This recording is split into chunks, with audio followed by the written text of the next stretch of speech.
Hello everyone, in this video we're going to take a look at Wise, Wirex and Payoneer to see which one is the best global payment platform.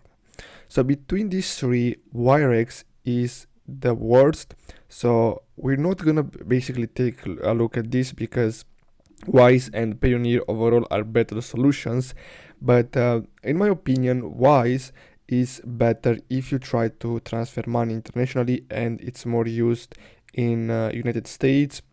Payoneer is used a lot on in Asia countries and Africa. So depending on what types of transaction you want to make, maybe you want to transfer to some freelancers or you have some projects, depending on the location of your freelancers or where do you want to transfer the money, I suggest you to go with Payoneer if you look to transfer between Asian accounts and African accounts.